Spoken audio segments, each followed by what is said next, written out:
Nadie en Buckingham estaba preparado para esa llamada. Y lo más inquietante es que no venía de Reino Unido. Venía de California.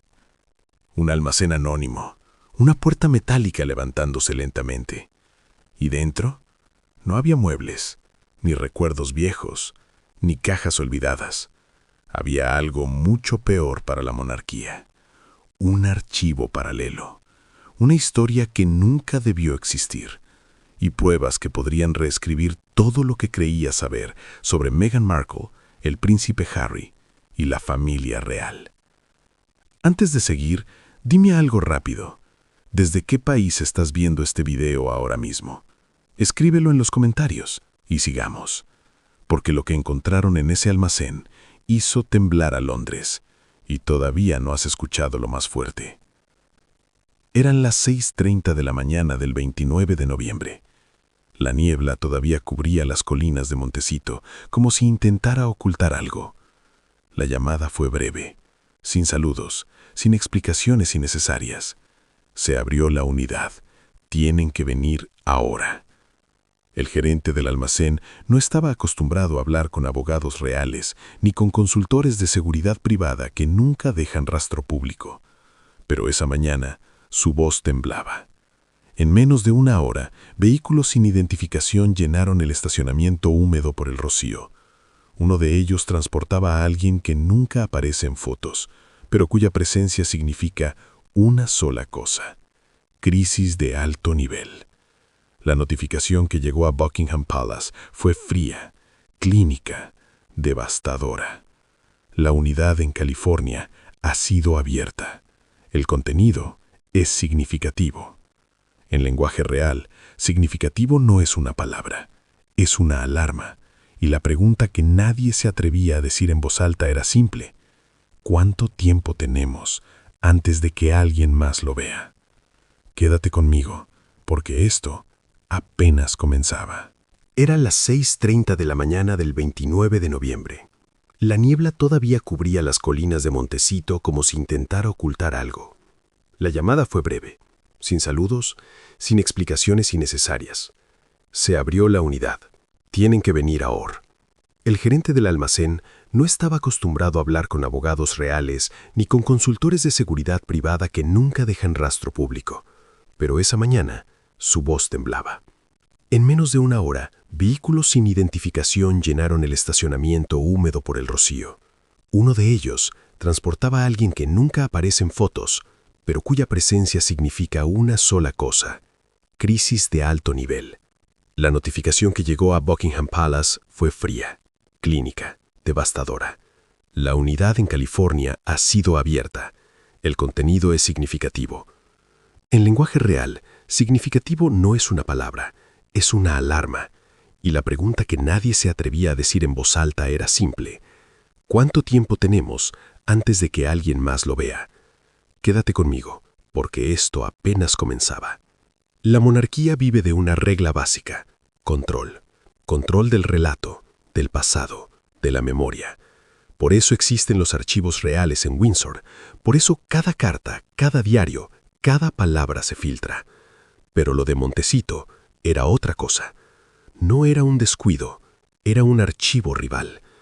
Mientras el equipo en California comenzaba el inventario, con la precisión de desactivar una bomba, los primeros reportes llegaron a Londres. Nada estaba guardado al azar. Cada objeto protegido, cada caja numerada, cada documento preservado, como si alguien supiera que un día esto sería necesario. A las 9:22 a.m. se abrió el primer paquete. Dentro, diarios encuadernados en cuero, envuelto en papel de archivo.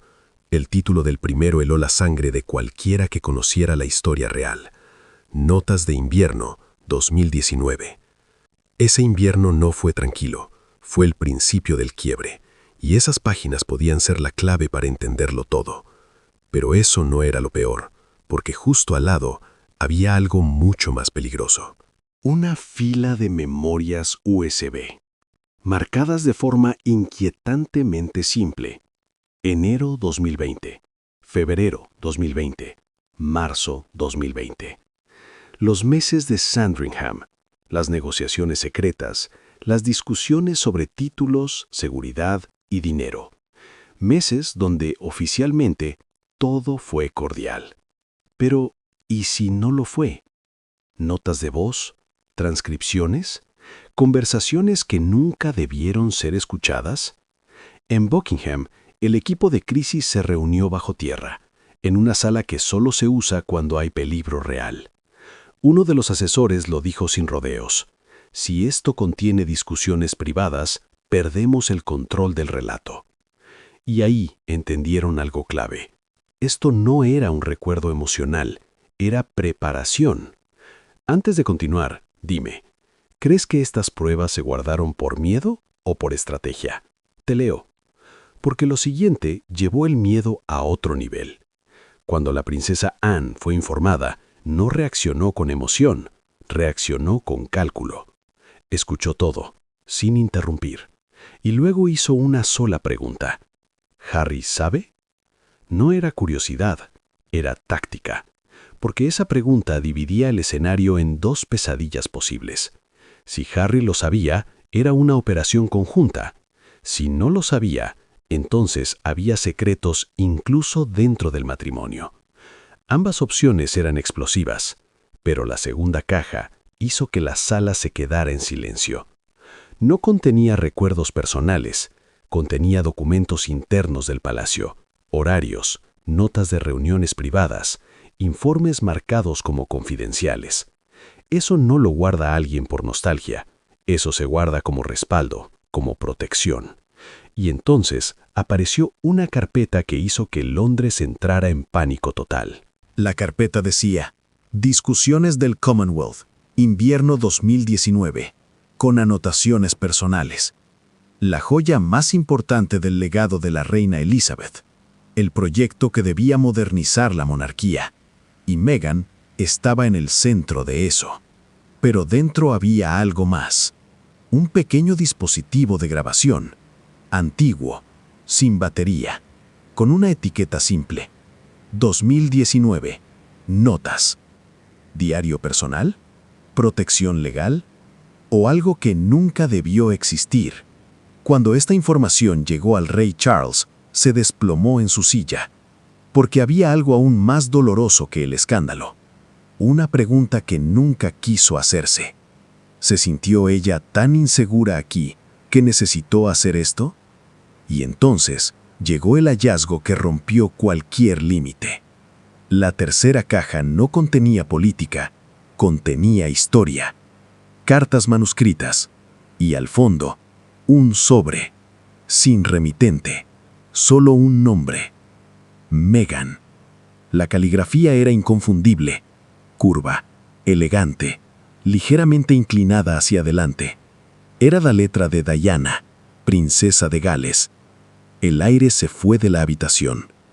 Una carta privada, nunca registrada, nunca reconocida por los archivos reales.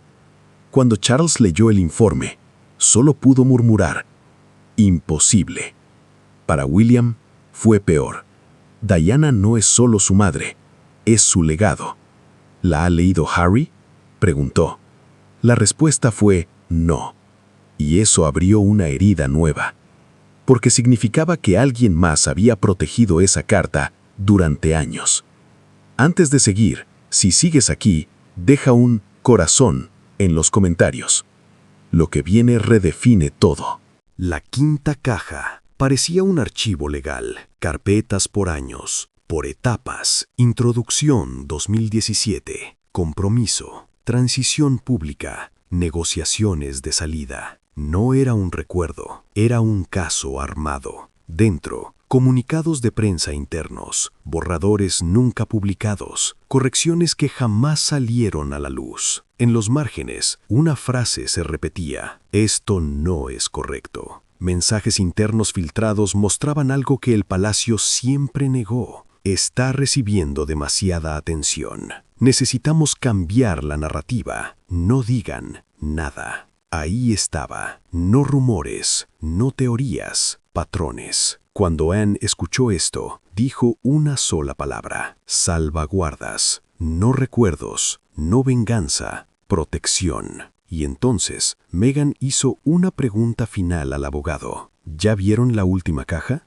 No, solo 5. Ella bajó la voz. La sexta no es mía. Silencio. ¿De quién es? La respuesta es donde esta historia realmente comienza. Porque si ese archivo no era de Megan, entonces alguien más también estaba guardando pruebas. Alguien con acceso, con miedo, con algo que perder. La monarquía no teme a la controversia, teme a la evidencia. Y ahora sabe que la historia que contó durante años no es la única que existe. Si tuvieras que guardar la verdad durante años, ¿lo harías? Déjalo en los comentarios. Suscríbete, porque esta historia no termina aquí. Y la próxima revelación no viene de California, viene desde dentro. El abogado no respondió de inmediato. No porque no escuchara la pregunta, sino porque no esperaba esa respuesta. ¿Cómo que no es tuya? Megan respiró lento. No estaba nerviosa. Estaba preparada. Esa caja no está a mi nombre. Nunca lo estuvo.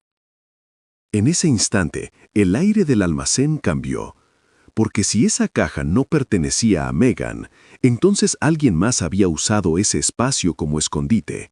Alguien con acceso, alguien con previsión, alguien que sabía que algún día todo esto saldría a la luz. El número de inventario no coincidía con los otros. El tipo de cierre era distinto. Y lo más inquietante, no figuraba en ningún documento judicial original. Si estás siguiendo cada detalle hasta aquí, deja un comentario con un ojo, porque lo que viene no es casualidad. Cuando el personal pidió autorización para abrirla, Londres pidió tiempo, pero California no esperaba permisos, y el juez había sido claro, todo debía revisarse. La puerta metálica se levantó lentamente, y nadie habló durante varios segundos. Dentro no había diarios, no había grabaciones, no había cartas. Había carpetas con un solo nombre repetido una y otra vez. Harry. No Duque de Sussex, no Su Alteza Real, solo Harry. Eso lo cambiaba todo, porque hasta ese momento el relato oficial en Londres era claro. Megan había documentado su experiencia, punto. Pero esa caja contaba otra historia, una donde Harry no era un espectador, sino un participante activo.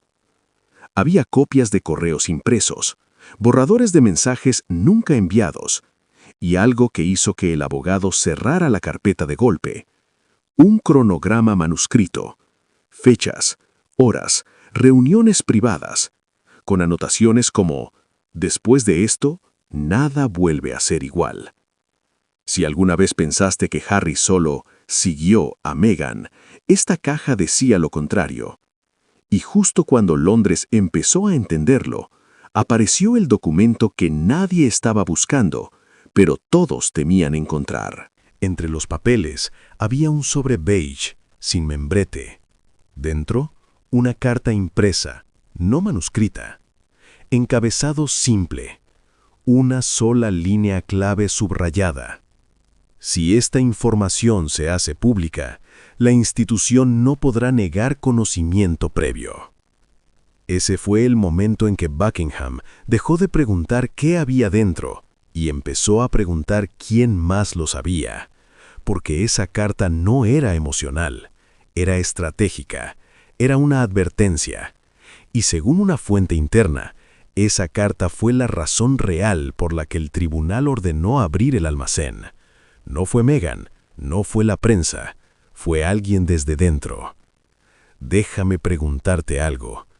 ¿Crees que esto fue una filtración o una traición? Escríbelo en comentarios. Pero aún no hemos llegado a lo más delicado. Mientras Londres analizaba los documentos, cometieron un error clásico del poder. Subestimaron la narrativa. Pensaron que podían contenerlo. Pensaron que bastaba con silencio. Pero no entendieron algo básico. Esto ya no era un escándalo familiar. Era un archivo paralelo de la historia real. Cada documento estaba fechado, cada nota tenía contexto, cada silencio estaba registrado. Y lo más peligroso no era lo que decían los papeles, sino lo que demostraban, que ciertas decisiones se tomaron con plena conciencia del daño que causarían. Eso no es rumor, eso es evidencia. Si sigues aquí, comenta desde qué país estás viendo esto. Quiero saber hasta dónde está llegando esta historia. Porque lo siguiente no afecta solo a Harry y Meghan, afecta directamente a Catherine. Entre los documentos apareció un nombre inesperado, no como protagonista, sino como punto de comparación. Catherine. Había notas internas analizando diferencias de recepción pública, frases como tratamiento estable, narrativa protegida, riesgo bajo. Nada explícito, pero el contraste era brutal. No se acusaba a Catherine, pero dejaba claro algo incómodo. El sistema sabía proteger a unos y exponer a otros. Y ese reconocimiento, escrito por la propia maquinaria del palacio, es lo que más nervios causó en Kensington. Porque Catherine representa continuidad, estabilidad, futuro. Y cualquier cosa que sugiera que el sistema no es neutral es dinamita. Al final del informe había una nota final, sin firma, solo una pregunta. ¿Qué pasa si la versión oficial ya no es la más creíble? Eso es lo que hoy mantiene despiertos a los asesores reales, porque no importa si todo esto se publica mañana o dentro de 5 años, el daño no está en la exposición, está en la existencia del archivo. Y ahora que sabes que existe, ¿crees que el silencio seguirá funcionando? Déjalo en los comentarios, y si quieres la segunda parte, donde revelamos qué pasó con esa sexta caja y por qué no pertenece a nadie oficialmente, asegúrate de suscribirte, porque esta historia no terminó, recién empezó.